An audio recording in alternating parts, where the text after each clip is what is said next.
দেখি আজকে শেষ ক্লাস কি পরিমাণ স্টুডেন্ট ক্লাসে উপস্থিত থাকে। নিয়মিত শেষ ক্লাস, এরপর আমরা নোটিশ দিয়ে আমাদের সলভ ক্লাসগুলো করব অবশ্যই।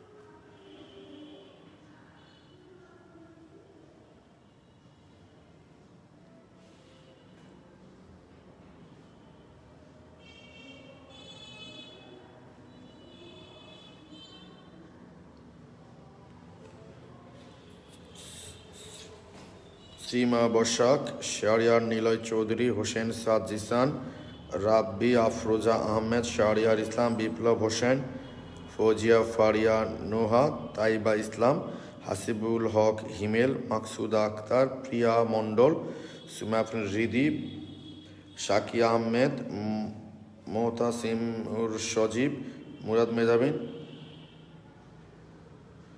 ফুয়াদ নীরব, তামিদ জামান। আচ্ছা, আমরা একটু এখন বয়াটা দিয়ে দেখি যে তোমাদের শেষ ক্লাস বয়া আমাদেরকে হেল্প করে কি না।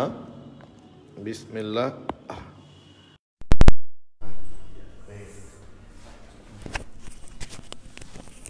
বেশি ধরে করতে তো বললাম, মানে ওকে বুঝাইতে হবে সব ঠিক আছে। আচ্ছা, বয়া সংযোগ করার পর একটু দেখো তো ভাই সাউন্ড ঠিক আছে কিনা। মনে হয় ঠিক আছে, তারপর একটু তোমাদের কাছ থেকে কমেন্ট চাচ্ছি কিনা।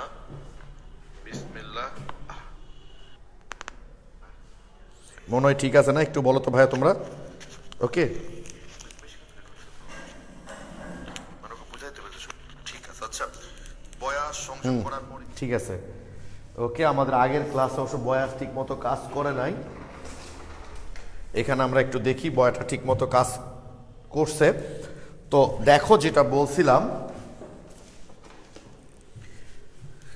সেটা হলো, দেখো ভাই, এই অধ্যায়টা আসলে তোমরা জানো যে সেকেন্ড পেপারে আমাদের মোট 5টা অধ্যায় আছে, ঠিক আছে? পরিবেশ রসায়ন, জৈব যৌগ, পরিমাণগত রসায়ন, তড়িৎ রসায়ন এবং এই অর্থনৈতিক রসায়ন। ওকে,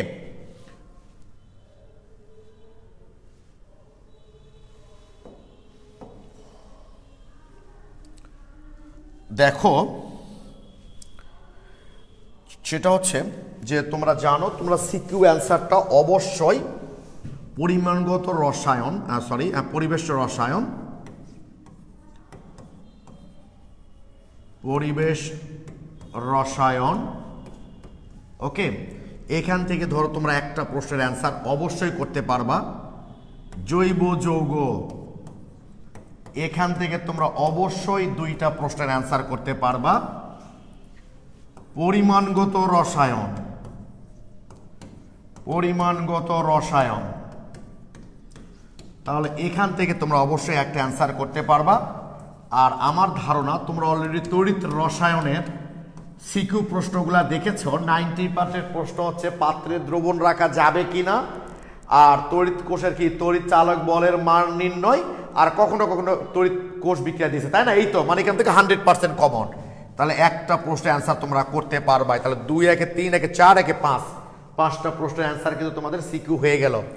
অর্থনৈতিক রসায়ন থেকে, অর্থনৈতিক রসায়ন থেকে একটা প্রশ্ন হবে।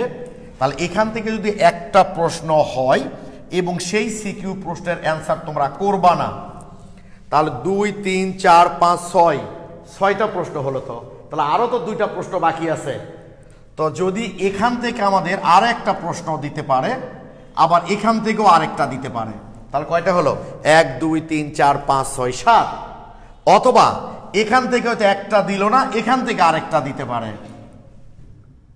অথবা এখান থেকে দিল না, এখান থেকে দিল, আর এখান থেকে দিল। তাহলে আমার মোট কথা হচ্ছে এই 4টা অধ্যায় মিলে তুমি 7টা প্রশ্ন কমন পাবা। তার মধ্যে অ্যান্সার করতে হবে 5টা। তুমি কেন এই অধ্যায়ের সিকিউ অ্যান্সার করবা? অবশ্যই অর্থনৈতিক রসায়ন থেকে তোমরা অ্যান্সার করবা না, কারণ অনেক লিখতে হয়। অনেক সময় অনেক সিনিয়র টিচার থাকে যারা ধরেই নেয় যে এই ধরনের প্রশ্ন। যেমন আমি একটা ছোট্ট গল্প বলি। আমাদের স্যার, তার ওয়াইফ একটা কলেজের সম্ভবত শিক্ষক বাংলা, তো আমাদের সময় তো রচনা লিখতে হতো, তোমাদের হয় কিনা আমি জানি না। তো 20-এর মধ্যে রচনা লিখতে হতো, বুঝছো? রচনা একটা লিখলে 20 মার্ক। তো ম্যাডাম 12 মার্ক দিয়েছে। তো তার হাজব্যান্ড মানে আমার স্যার জিজ্ঞেস করছেন, আচ্ছা তুমি যে 20-এর মধ্যে 12 দিলা, আর কি লিখলে বাকি 8 মার্ক তুমি দিতে আমাকে বলো। তো বলছে আসলে আর কিছু লিখলো না, আর দিতাম না, আমি ধরেই নিয়েছি যে রচনায় 20-এর মধ্যে 12 সর্বোচ্চ দিব। কিন্তু একটা বিক্রিয়ায়, একটা ম্যাথে তো আর নাম্বার কাটার কোনো জায়গা নাই। তাই অবশ্যই এই 3টা থেকে 4টা থেকে অ্যান্সার করবো, আমরা 7টা কমন পাবো, আর সেখান থেকে আমরা অবশ্যই 5টা সিকিউ অ্যান্সার করতে পারবো। তো তাহলে কি অতটা বাদ দিব? অবশ্যই না। এমসিকিউ আছে, এমসিকিউ এর জন্য পড়বো। তারপর ধরো তুমি এখান থেকে গ আর ঘ প্রশ্ন দিল, বাট এখান থেকে ক বা খ নাম্বার প্রশ্ন উত্তর দিল, তখন ওই ফুল সেট অ্যান্সার করার জন্য তো ক খ জন্য হলে এটা পড়তে হবে। ঠিক এটা এইভাবেই পড়বো আমরা, যেমনটা পড়েছিলাম প্রথম পত্রের কর্মমুখী রসায়ন, সেম। ঠিক আছে, এই অর্থনীতি রসায়নে 99% প্রশ্ন হচ্ছে জ্ঞানমূলক, এবং যেগুলো বেসিক আছে সেগুলো হচ্ছে আমাদের ইন্ডাস্ট্রিয়াল কেমিস্ট্রিতে আমরা পড়তাম। আসলে এগুলো প্র্যাকটিক্যাল করা ছাড়া নর্মালি ওই কিছুটা মনে রাখার মতোই আর কি, জ্ঞানমূলকের মতোই।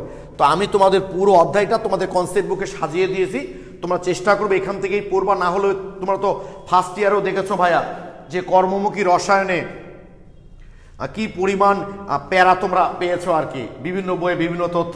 তো আমি চেষ্টা করি সর্বাধিক সঠিক তথ্যটা এখানে দিতে। ওকে, তো যা আমরা একটু দেখি আজকে আমাদের নিয়মিত শেষ ক্লাস। একটু বলে নেই ভাইয়া তোমাদের যে আজকে আমাদের নিয়মিত শেষ ক্লাস, আমাদের নিয়মিত শেষ ক্লাস আজকে।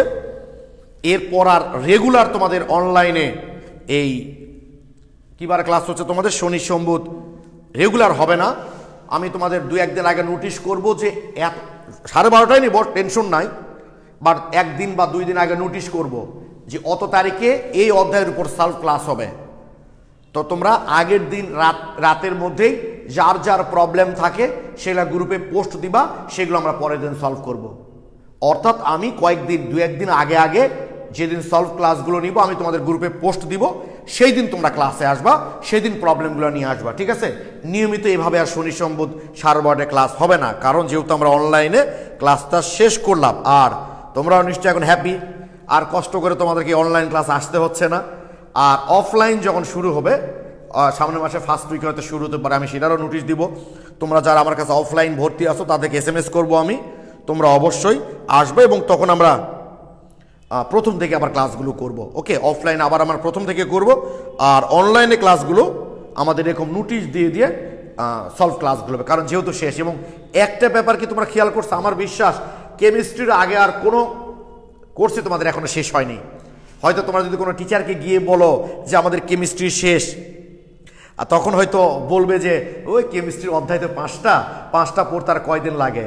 আচ্ছা আমাদের একটা আচ্ছা বই 5টা মানলাম, সরি অধ্যায় 5টা মানলাম। আচ্ছা একটা ফিজিক্স বা ম্যাথ বা একটা কেমিস্ট্রি বা একটা বায়োলজি বইয়ের ভলিউমগুলো দেখো তো, সব বইয়ে ভলিউমগুলো একই রকম কিনা?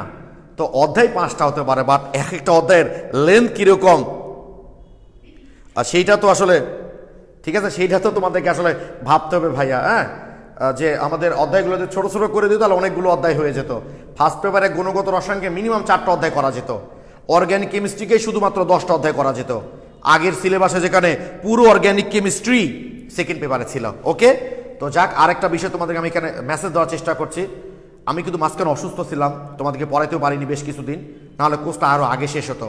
কোনো কাজ তুমি যতই ধীরে করো না কেন, কোনো কাজ তুমি যত ধীরে করো না কেন, কাজটা যদি কন্টিনিউ করে থাকো তোমরা, অবশ্যই সঠিক সময় কাজটা শেষ হবে। তো সবার জন্য দোয়া ভালোবাসা তো থাকবেই।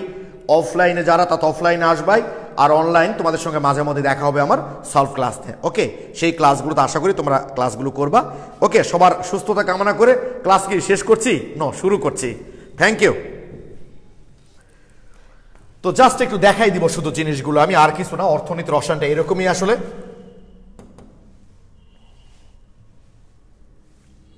দেখো এই যে, ওকে দেখো, প্রথমে তোমাদের দেওয়া আছে উৎস অনুসারে জ্বালানি। আমি জাস্ট দাগাই দিব প্রশ্নগুলো কিভাবে হতে পারে, জাস্ট এইটাই, আর কিছু না। উৎস অনুসারে জ্বালানি কয় প্রকার? এমসিকিউ দিয়ে দিল কি প্রাইমারি সেকেন্ডারি জ্বালানি বলা হয়েছে। যেসব জ্বালানি পাওয়া যায় প্রকৃতিতে, যেসব জ্বালানি আমরা পাই সেগুলো হচ্ছে প্রাইমারি জ্বালানি, কয়লা, তারপর হচ্ছে পেট্রোলিয়াম, প্রাকৃতিক গ্যাস। আর প্রক্রিয়াজাত করার পর যেগুলো আমরা পাই, যেমন কয়লা থেকে তোমরা কাঠ কয়লা পাও না ভাই, ওই যে দেখবা এই যে হোটেল টোটেলগুলোতে যেগুলো ব্যবহার করে ওগুলো কিন্তু সেকেন্ডারি জ্বালানি ভাই, ঠিক আছে। ভৌত অবস্থা অনুসারে জ্বালানি 3 প্রকার, ভালো করে খেয়াল করবা। উৎস অনুসারে 2 প্রকার, ভৌত অবস্থা অনুসারে জ্বালানি কিন্তু 3 প্রকার। অনেক সময় পোলাপান এটা উল্টা পাল্টা করে দেয়, ঠিক আছে। উৎস অনুসারে যদি বলে জ্বালানি কয় প্রকার? 2 প্রকার। আর যদি বলে ভৌত অবস্থা অনুসারে কয় প্রকার? 3 প্রকার, কঠিন, তরল, গ্যাসীয়। বুঝতেই পারছো, কঠিন, তরল, গ্যাসীয় এগুলো তো পদার্থের একটা ভৌত অবস্থায়, তাই না? তাই ভৌত অবস্থার উপর ভিত্তি করে বললে কয় প্রকার? 3 প্রকার। আর উৎস অনুসারে বললে বলবা 4 প্রকার। আবার ব্যবহারের উপযোগিতা অনুসারে কয় প্রকার ভাইয়া বলো তো? 3 প্রকার না, 3 প্রকার, তাই তো বলে 2 প্রকার, এটা ভুল আছে এখানে, 2 প্রকার হবে, ঠিক আছে। এটা 2 প্রকার। প্রাকৃতিক গ্যাস তোমরা জানো, প্রাকৃতিক গ্যাসের এই উপাদানগুলো তোমাদের বিভিন্ন বই বিভিন্ন রকম আছে, আমি চেষ্টা করেছি মোটামুটি সঠিকটাই দিতে। তোমরা এই উপাদানগুলো অবশ্যই পড়বা, প্রাকৃতিক গ্যাসের যে উপাদানগুলো আছে সেই উপাদানগুলো অবশ্যই পড়বা।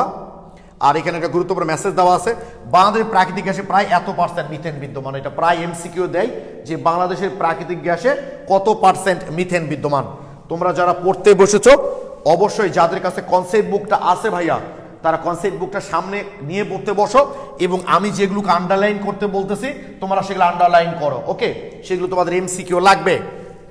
বাংলাদেশের প্রাকৃতিক গ্যাস ক্ষেত্র এগুলো 2-1 জাস্ট পড়ে নিবা, যতটুকু মনে থাকে ভালো, এগুলো খুব বেশি গুরুত্বপূর্ণ না। প্রাকৃতিক গ্যাসের ব্যবহার 2-1 পড়ে নিবা।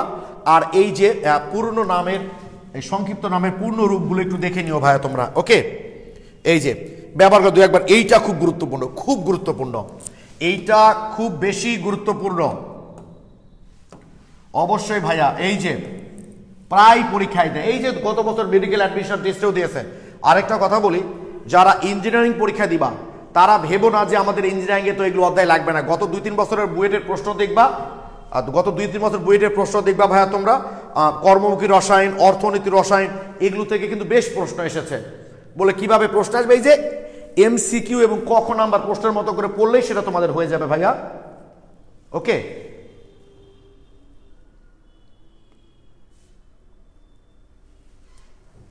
ওকে, তাহলে এই যে বিদ্যুৎ উৎপাদনে সবচেয়ে বেশি প্রাকৃতিক গ্যাস ব্যবহার করা হয়, কোন খাতে কত % ব্যবহার করা হয়, এটা খুবই গুরুত্বপূর্ণ, অবশ্যই তোমরা পড়বা। বাংলাদেশে কয়লা ক্ষেত্র, এবার কয়লা শুরু হলো আমাদের। বাংলাদেশে কয়লা ক্ষেত্র, কয়লার মান ও ব্যবহার একটু দেখে নিবা। এগুলো খুব বেশি গুরুত্বপূর্ণ না, ওই যে ক্ষেত্রের অবস্থান, আবিষ্কারের সাল খুব বেশি গুরুত্বপূর্ণ না, এগুলো দেওয়ার সম্ভাবনা খুবই কম। তবে অনেক সময় সাধারণ জ্ঞানে কাজে লাগে, দেয়নি তেমন একটা। এই যে বাংলাদেশের কয়লার মান, পিট কয়লা, লিগনাইট বা বাদামি কয়লা, এই যে কয়লার এই সংযুক্তিগুলা পড়বা, কোনটা কোন টাইপের কয়লায় কোনটা কত % আছে। এই যে লিগনাইট কয়লায় সালফার, আর্দ্রতা, আবদ্ধ কার্বন, ছাই কোনটা কত % আছে, বিটুমিনাস কয়লায় কোনটা কত % আছে, অ্যান্থ্রাসাইটে কোনটা কত % আছে, ওকে। ক্যালোরি মান এমসিকিউর জন্য, এগুলো সবই এমসিকিউর জন্য, এগুলো এমসিকিউর জন্য সব। ক্যালোরি মান অর্থাৎ কয়লার ক্যালোরি মান যত বেশি হবে সেই কয়লাটা তত বেশি উপযোগী হবে, ওকে।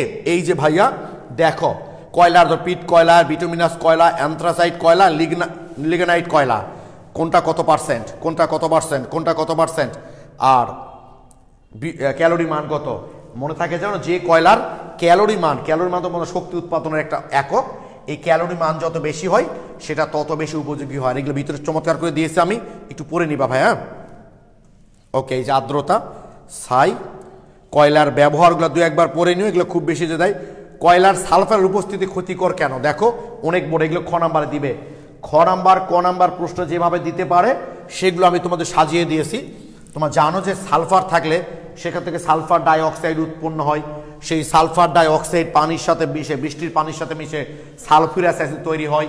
আবার সালফার ডাই অক্সাইড অতিরিক্ত অক্সিজেন দ্বারা জারিত হয়ে সালফার ট্রাই অক্সাইড তৈরি করে, সেই সালফার ট্রাই অক্সাইডটা আবার বৃষ্টির পানির সাথে মিশে সালফিউরিক অ্যাসিড তৈরি করে, এবং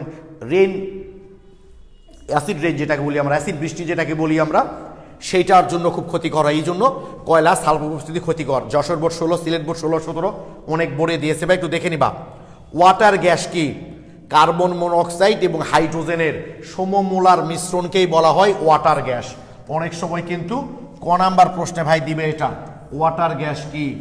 কার্বন মনোক্সাইড এবং হাইড্রোজেনের সমমোলার মিশ্রণকেই বলা হয় ওয়াটার গ্যাস। এবং দেখো একটা চমৎকার কথা লেখা আছে, এটা কার্বন মনোক্সাইড ও হাইড্রোজেন গ্যাসের সমমোলার মিশ্রণকে ওয়াটার গ্যাস বলে। ওয়াটার গ্যাসের হাইড্রোজেন উপাদানটি নীলাভ শিখাসহ জ্বলে বলে এই গ্যাসকে ব্লু গ্যাসও বলা হয়। ব্লু গ্যাসও বলা হয়। আমি মেডিকেল অ্যাডমিশন টেস্টে একটা কোশ্চেন দেখাচ্ছি, ব্লু গ্যাসও বলা হয়। জাস্ট মেডিকেল অ্যাডমিশন টেস্টে একটা কোশ্চেন দেখো ভাইয়া তোমরা, আমি দেখাচ্ছি, দেখো প্রশ্নটা কিভাবে এসছে। সঙ্গে সঙ্গে প্রশ্ন দেখলে সুবিধা হবে তোমাদের। জাস্ট আমি এভাবে দেখাই দিচ্ছি ভাই, এগুলো তোমাদের নিজেদেরকে মেনলি রুমে বিষয়গুলো পড়তে হবে।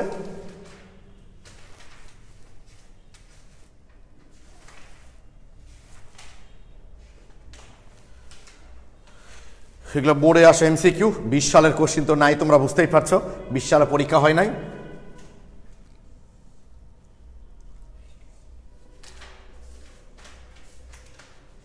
আচ্ছা, আমরা যতটুকু পড়লাম দেখো, আলাদা করা থাকলে ভালো হতো, একই পেজে আছে তো। এই যে দেখো, তোমার দেখো খুলনা ইউনিভার্সিটি 1500 দিয়েছে জ্বালানি মানের ক্রম অনুসারে কোনটি সঠিক। তাহলে যে ওখান থেকে তোমরা কয়লাগুলো দেখতে হবে, তোমাকে কার ক্যালোরি মান বেশি, যার ক্যালোরি মান বেশি তত বেশি উপযোগী। বড় প্রক্রিয়া কয়লা কোনটা, কি ধরনের কয়লা পাওয়া যায়। ওকে, আচ্ছা দাঁড়াও, কোনটি বাড়ালে কয়লার গুণগত মান বাড়ে, ফিক্সড কার্বন। তোমরা দেখবা এটা লেখা আছে তোমাদের ইয়ের মধ্যে। ওয়াটার গ্যাস কি দেখছো, যশোর ইউনিভার্সিটি, যশোর বিজ্ঞান এবং প্রযুক্তি বিশ্ববিদ্যালয়। ওকে, এই যে ওয়াটার গ্যাস কি, কার্বন মনোক্সাইড এবং হাইড্রোজেনের সমমোলার মিশ্রণ। তার মানে উত্তরটা হবে এ নাম্বার। কয়লা ভিত্তিক তাপ বিদ্যুৎ কেন্দ্রে স্থাপনের ফলে সৃষ্ট অ্যাসিড বৃষ্টি কোন গ্যাসের কারণে হতে পারে, সালফার ডাই, ও না সরি, কয়লা ভিত্তিক বিদ্যুৎ কেন্দ্রে স্থাপন, কয়লা ভিত্তিক যে, তাহলে কার্বন ডাইঅক্সাইডের কারণে হতে পারে, এটা কয়লা ভিত্তিক যে। ওকে, ওগুলো লেখা আছে ওখানে দেখবা। আমি যেটা তোমাদের দেখাতে চাচ্ছি ভাইয়া, এই যে দেখছো অ্যান্থ্রাসাইট কয়লার জ্বালানি মান কত, মেডিকেল অ্যাডমিশন 16-17। বড় পুকুরা কয়লা খনির ক্যালোরি মান কত, এটা তো প্রায় দেয় ভাই, একটু পরে আমরা আসবো দেখবা। ইউরিয়া সারে নাইট্রোজেনের পরিমাণ কত, 46%, একটু পরে আমরা আসবো, এটা প্রায় দেয়। আচ্ছা, আমি যেটা দেখাতে সেটা আগে একটু দেখাইনি। এই যে দেখো, দেখছো যেটা তোমাদের বললাম আমি, দেখো নিচের কোন কয়লা খনির মধ্যে, নিচের কয়লা খনির মধ্যে কোনটির কয়লা সর্বোচ্চ মানের ও সবচেয়ে উন্নত মানের। বাংলাদেশে বিদ্যুৎ উৎপাদনে ব্যবহৃত গ্যাসের মোট কত পরিমাণ, রাজশাহী ইউনিভার্সিটি F3 55%। একটু আগে দেখে আসলাম আমরা। কয়লার সবচেয়ে ক্ষতিকর উপাদান কোনটি, একটু আগে দেখলাম সালফার। ওকে, দেখছো এগুলোতে কত প্রশ্ন এসছে। কোন কয়লার ক্যালোরিফিক মান বেশি, তাহলে ওখান থেকে তোমাদেরকে মনে রাখতে হবে।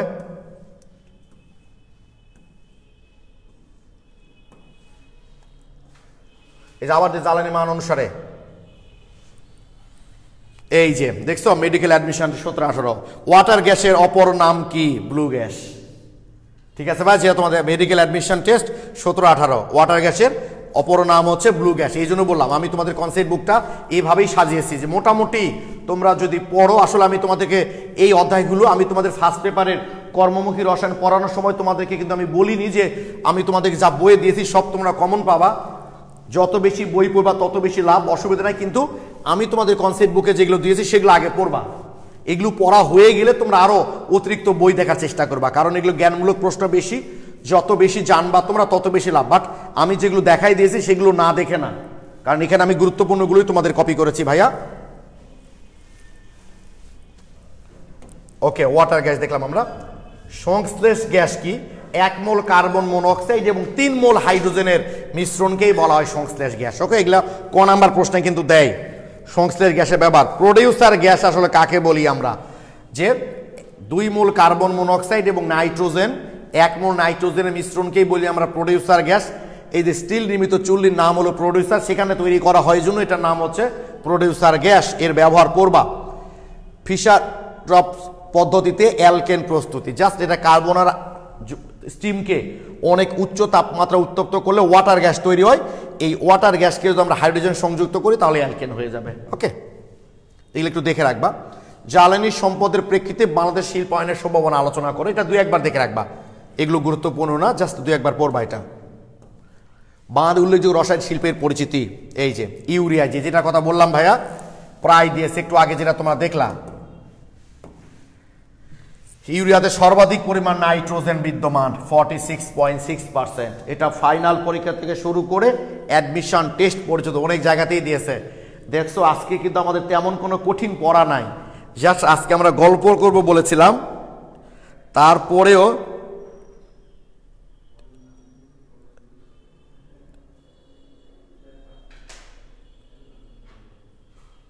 আচ্ছা তালহাবিন কবির তাসিফ এইচএসসি স্টুডেন্ট বলে হ্যাঁ ভাই এই যে পুরো অর্গানিক সেকেন্ড পেপারটাই তো শেষ করলা বেসিক জিনিসগুলো দিয়ে, শেষে একটু এসে পড়বা না ভাই? ও আচ্ছা বস্তায় হাবিবুল আলী সাহেব বাস্তব জ্ঞানের আলাদা ভাই। অবশ্যই ভাই এই বস্তা দেখে দেখে মুখস্থ হয়ে গেছে, ঠিকই বলেছ যে আসলে তুমি যত বেশি বাস্তব জ্ঞান লাভ করবা তত বেশি লাভ। হ্যাঁ তাই বা ইসলাম এতটুকুই মনে রাখতে পারবো নাকি শোনা, এটা ঠিক বলেছো ভাইয়া। অনেক স্টুডেন্টকে আমি দেখেছি ভাইয়া, যেমন আমি বলি নামটা ভুলে গেলাম, মেয়েটা বুয়েটে চান্স পাওয়ার কথা ছিল, হয় নাই, সে চুয়েটে রাফা সম্ভবত রাজশাহী কলেজে ফার্স্ট হয়েছিল, সে একবার একটা এমসিকিউ ভুল করে এসেছিল জানো, এবং সে এমসিকিউটা আমার কনসেপ্ট বুকে ছিলই, আমি ওই জায়গায় গেলে বলতেছি কোনটার কথা বলতেছি, বাট ও এসে আমাকে বলছিল ভাই একটা এমসিকিউ আমি আপনার কনসেপ্ট বুকে ছিল, বাট আমি পরীক্ষার আগে এই বই সেই বই পড়তে গিয়ে আপনার ওটা দেখা হয়ে ওঠেনি, এটা যেন না হয় ভাই। হ্যাঁ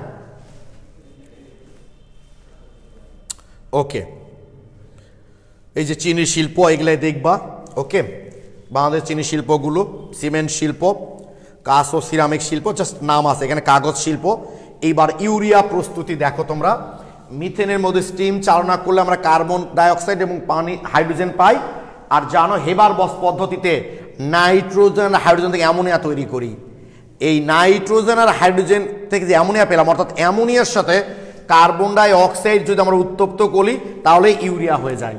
তো মজার ব্যাপার হলো এটা কিন্তু অজৈব যৌগ থেকে জৈব যৌগ তৈরির একটা বিক্রিয়া, খেয়াল করো, কার্বন মনোক্সাইডের অ্যামোনিয়া কি অজৈব যৌগ না, আর ইউরিয়া একটা কি বলো দেখি জৈব যৌগ, তার মানে অজৈব যৌগ থেকে জৈব যৌগ তৈরির কিন্তু একটা বিক্রিয়া। এটা কার্বন ডাই অক্সাইড ব্রডে যদি তোমার দেয় তাহলে কার্বন ডাই অক্সাইড আর অ্যামোনিয়াকে তুমি উত্তপ্ত করলে এটা হয়ে যাবে, একবারে দেখাতে পারো।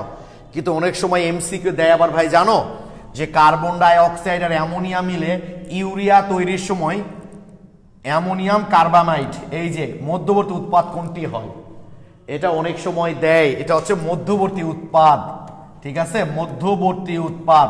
এটা অনেক সময় দেয় যে কার্বন ডাই অক্সাইড আর অ্যামোনিয়ার মিশ্রণকে উত্তপ্ত করে ইউরিয়া প্রস্তুতির সময় মধ্যবর্তী উৎপাদ হিসাবে কোনটি তৈরি হয়, এটা অনেক সময় দেয়। আচ্ছা ইসরাফিল হক লিখছে ভাইয়া আমার 561 থেকে, আচ্ছা অসুবিধা নাই ভাইয়া, তুমি আমার অফলাইনে এসে আমার কাছ থেকে এটা নিয়ে যেও, আমি এখান থেকে প্রিন্ট করে দেবো তোমাকে, বইয়ে মিসিং থাকলে কোনো অসুবিধা নাই, আমি এটা প্রিন্ট করে দেবো তোমাদের, ঠিক আছে। তাহলে ইউরিয়া প্রস্তুতির এটা ভাই একটু দেখবা তোমরা, আর মাথায় থাকে যেন মধ্যবর্তী উৎপাদটা হলো এইটা, এই যে সাধারণত কাঁচের যে সংযুক্তি, সাধারণত কাঁচের সংযুক্তি হচ্ছে এইটা।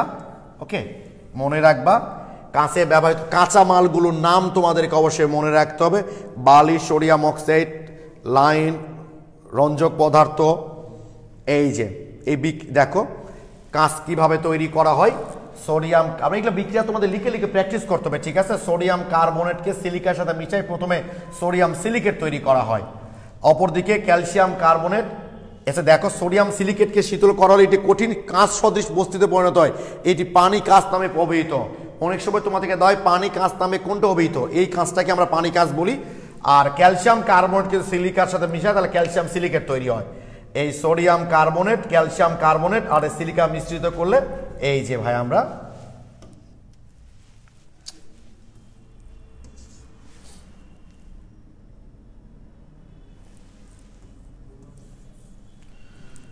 ওকে।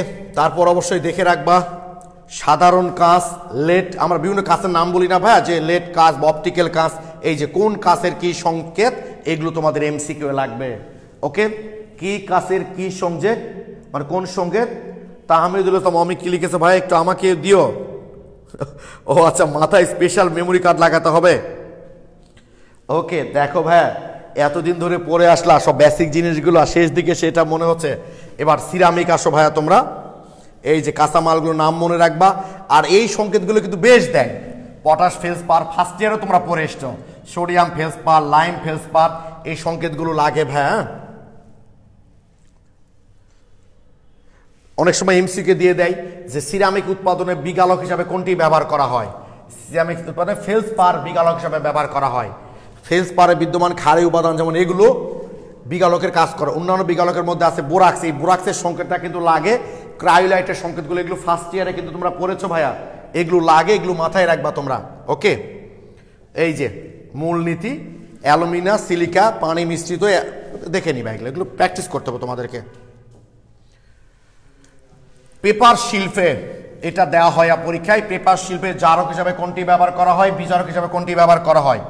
আর কুকিং লিকার কি, এটা ক নাম্বার কোশ্চেনও দেয়, এমসিকিউ দেয় যে কুকিং লিকার জিনিসটা আসলে কি, এবং কুকিং লিকারে জিনিসটা কি দেখতে গেলে তো তোমরা বুঝতে পারবা কোনটা কত পার্সেন্ট ব্যবহার করা হয়। কুকিং লিকার জিনিসটা কি এটা পড়তে গেলেই ভাই তোমরা পেয়ে যাবা কোনটা কত পার্সেন্ট ব্যবহার করা হয়। এবার চলে আসে আমরা সিমেন্ট। তোমরা জানো যে সিমেন্ট আমাদের বর্তমান পার্থিক জীবনের সঙ্গে ওতপ্রোতভাবে জড়িত। আমরা বসবাসের জন্য যে দালান কোঠাগুলো তৈরি করি সেখানে সিমেন্ট একটা গুরুত্বপূর্ণ জিনিস। এবং মজার ব্যাপার হলো বাজারে যে সিমেন্টগুলো পাওয়া যায় দেখবা যে বিভিন্ন সিমেন্টের দাম বিভিন্ন রকম, তবে বাংলাদেশের সিমেন্টগুলো কিন্তু ভালো, সবগুলো প্রায় একই ক্যাটাগরির। ওকে, দেখো এই সিমেন্ট উৎপাদনে কাঁচা মাল হিসেবে কোনটি ব্যবহার করা হয় এগুলো একটু দেখে রাখবা তোমরা।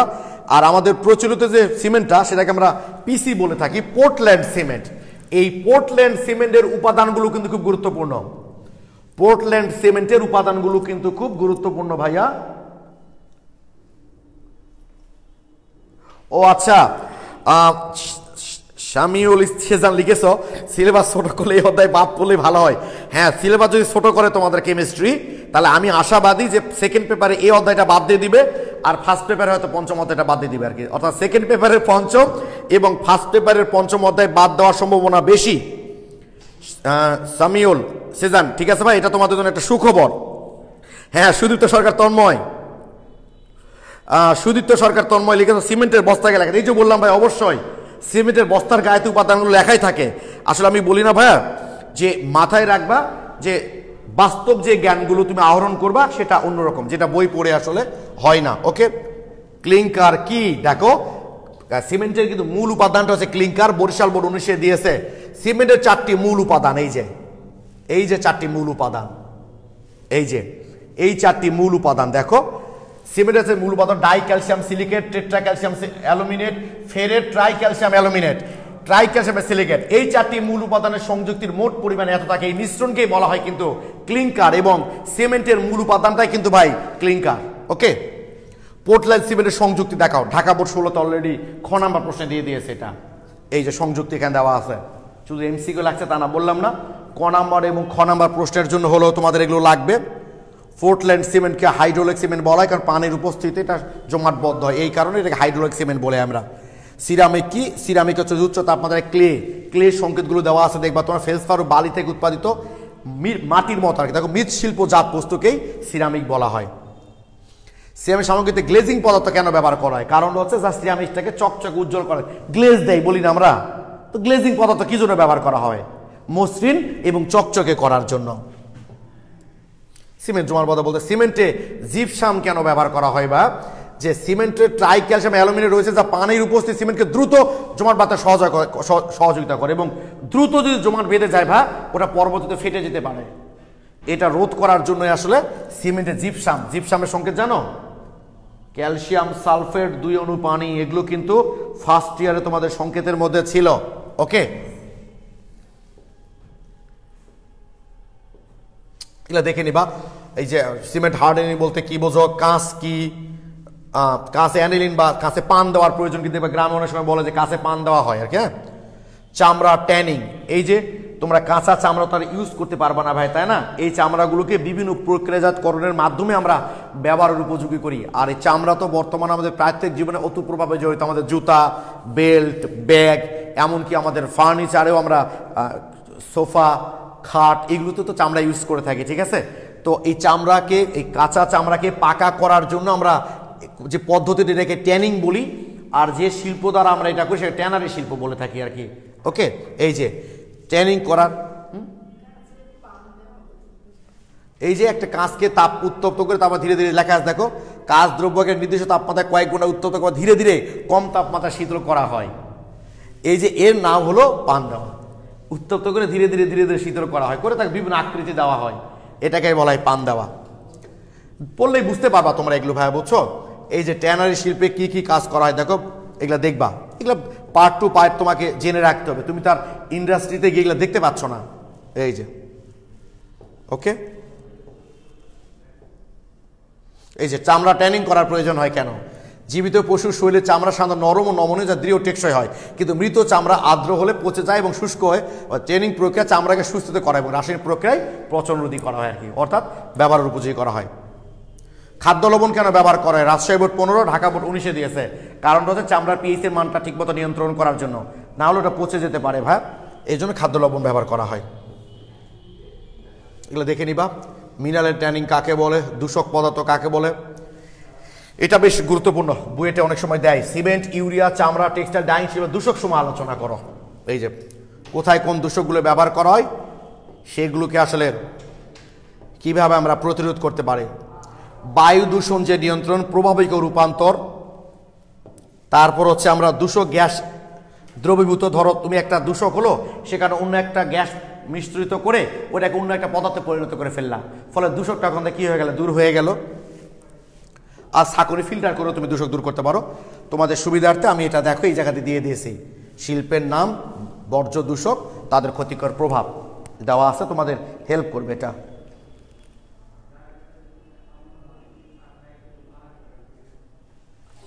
সিলেবাস দিলে এই হিসাবটা পড়া শুরু করবা, তোমাদের বোধহয় সিলেবাস থেকে এটা বাদ দিয়ে দিবে, বুঝছো? আমার ধারণা যদি সিলেবাস ছোট করে তাহলে তোমার মোটামুটি নিশ্চিত এটা বাদ দিতে পারে। ইটিপি, ইফ্লুয়েন্ট ট্রিটমেন্ট প্ল্যান্ট, এই যে ভাইয়া বিভিন্ন শিল্প কলকারখানায় যে বর্জ্য তরলগুলো তৈরি হচ্ছে, এদের বিভিন্ন প্রক্রিয়ার মাধ্যমে আবার বিশুদ্ধকরণ করে ব্যবহারের উপযোগী করাকেই বলি আমরা ইটিপি, ইফ্লুয়েন্ট ট্রিটমেন্ট প্ল্যান্ট। এটা আমাদের জন্য খুবই জরুরি। দেখলে না ঢাকা বিভিন্ন জায়গা থেকে যে ট্যানারি শিল্পগুলোকে কি করলো, দূরে সরে নিয়ে গেল, কারণ এই ট্যানারি শিল্পের কারণে কিন্তু বুড়িগঙ্গা নদীর পানির এই অবস্থা, বেহাল অবস্থা।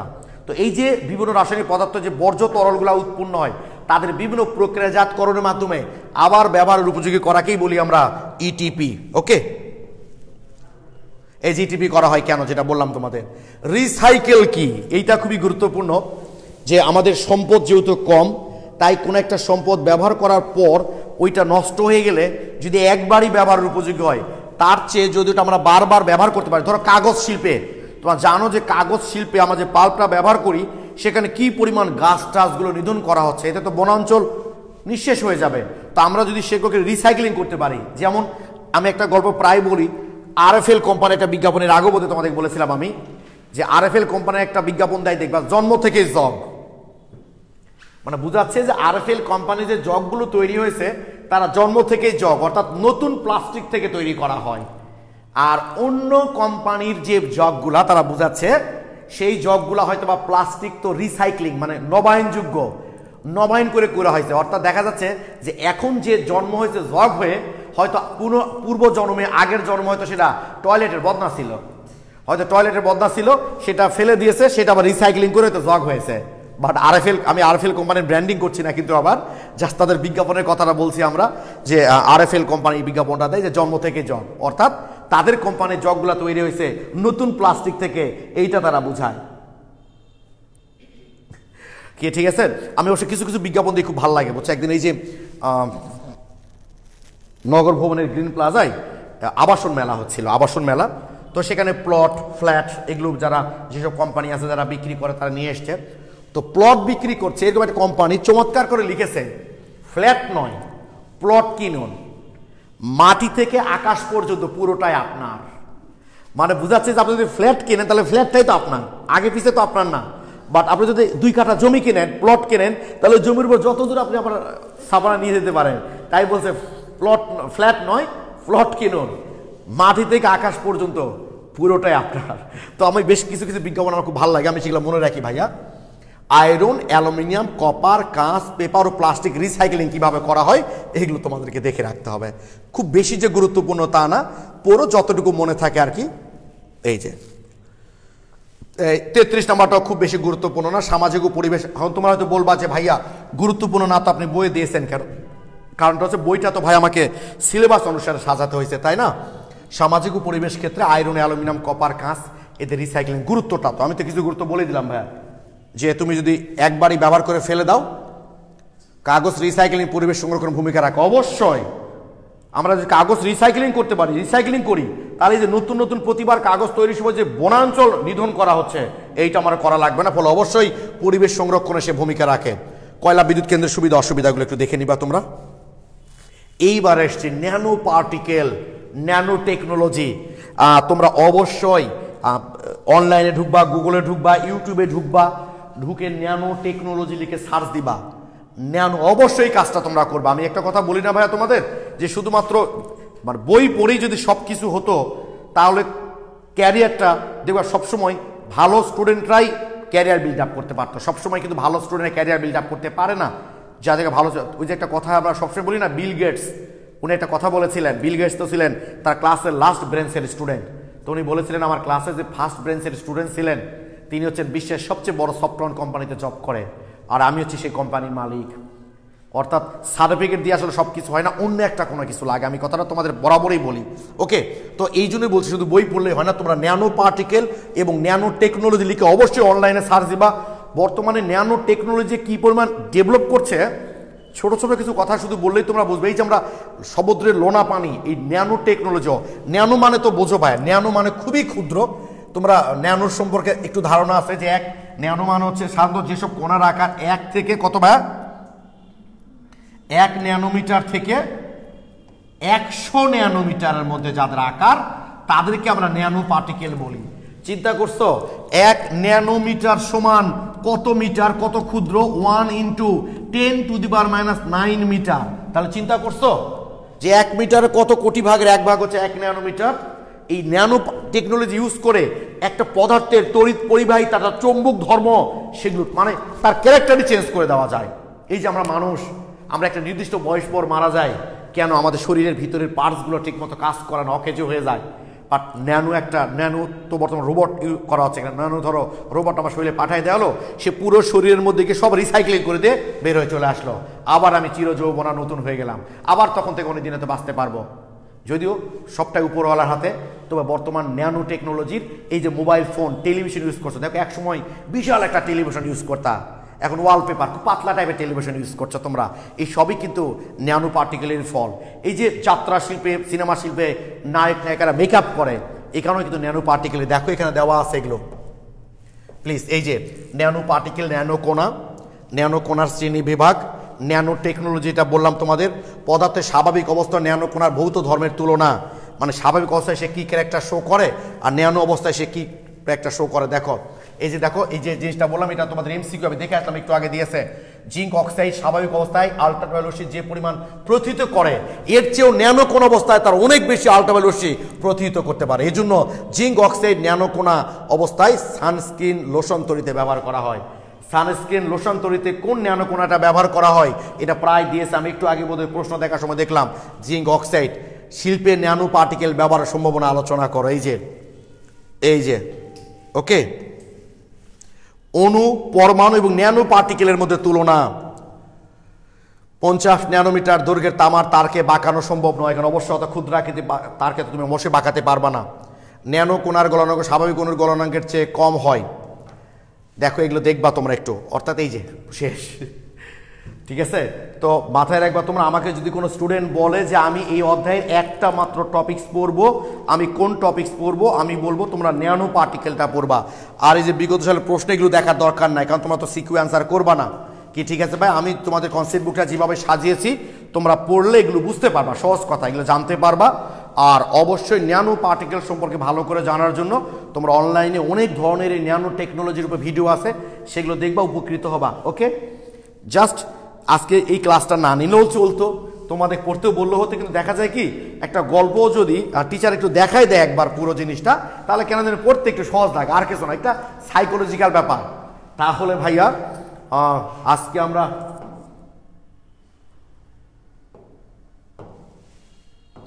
নিয়মিত ক্লাসের শেষ ক্লাস করলাম। আমরা জুনের 10 বা 11 তারিখ থেকে তোমাদের অনলাইন ক্লাস শুরু করেছিলাম। আর জৈব যোগের 12টা ক্লাস বোধহয় আমি তোমাদের লাইভ নিইনি, কারণ এটা তোমাদের ইউটিউবে দেওয়াই আছে, ওখান থেকে তোমরা দেখে নিয়েছিলা। তো মোটামুটি অনলাইন ক্লাসটা আমরা এক প্রকার শেষ করলাম। একটু মানসিক প্রশান্তি পেলাম আমরা। সামনের মাসের ফার্স্ট উইক থেকে অফলাইন ক্লাস শুরু হবে, আর অনলাইন ক্লাস তোমাদের ইন্টারমিডিয়েট পরীক্ষা না হওয়া পর্যন্ত মাথায় রাখবা, এই অনলাইন ক্লাসটা কিন্তু এই শেষ বলেই কিন্তু শেষ না। অর্থাৎ এখন থেকে তোমরা গ্রুপে একটু মাঝে মধ্যে চেক করবা, আমি নোটিশ করব 2-1 দিন আগে, নোটিশ করে করে এখন মাঝে মধ্যে আমি তোমাদের সলভ ক্লাসগুলো নিব। তোমরা আমি যখন সলভ ক্লাস নিব তখন তো অধ্যায় বলেই দিব যে সামনের দিন এইটার উপর সলভ ক্লাস নিব। তোমরা অবশ্যই সাজিয়ে রাখবা তোমাদের প্রবলেমগুলো। যেদিন যে অধ্যায়টা ক্লাস নিতে চাইবো আমি, সেদিন সে অধ্যায়টা প্রশ্নগুলো তোমরা গ্রুপে পোস্ট দিবা, আমি ক্লাসে সলভ করব। আর এই অনলাইন ক্লাস করতে গিয়ে তোমরা অনেক সময় বিরক্ত হয়ে গেছো, আমি জোর জবরদস্তি করে তোমাদের ক্লাসে নিয়ে এসেছি। অনেক সময় আমি ক্লাস ডিলিটও করে দিয়েছিলাম 2-1টা, এমনই রেগুলার তোমরা দেখেছো যে ক্লাস ডিলিট করে দেওয়ার পর দেখলাম যে ক্লাসটা খুব গুরুত্বপূর্ণ, ফলে আমি আবার ক্লাসটা নিয়েছি 2-1টা। আর যে 2-1টা ক্লাস খুবই কম গুরুত্বপূর্ণ না দেখলেও চলে, আমি কিন্তু সেগুলোই ডিলিট করেছি। তোমাদের ক্ষতি হবে এমন কোনো ক্লাস আমি ডিলিট করি নাই। তো ক্লাস দিতে গিয়ে অনেক প্রবলেম হয়েছে, আমি অনেক কথা হয়তো বলে ফেলেছি, অনেকটা বলা ঠিক না, সব মিলিয়েই তো, তাই না? একটা সংসার করতে গেলে তো অনেক ঘটনায় ঘটে। তো যদি তোমাদের কোনো বিষয়ে কোনো কথায় আমার খারাপ লাগে, তোমরা সেটা অবশ্যই ক্ষমা সুন্দর দৃষ্টিতে দেখবা। আর তোমাদের কারো কোনো কিছুই আমার আসলে মনে নাই, তোমাদের ভালো দিকগুলো শুধু আমার মনে থাকে। বাবা মা এবং শিক্ষক এই মানুষগুলো কখনোই তোমাদের মানে আয়নার ওই পেজটা মানে সাইডটা আসলে দেখে না, সবসময় পজিটিভ সাইডটাই তারা দেখে। তো সবাই ভালো থেকো, সুস্থ থেকো, সবার জন্য শুভকামনা। নেক্সট সলভ ক্লাসগুলোতে আমাদের দেখা হবে। আসসালামু আলাইকুম।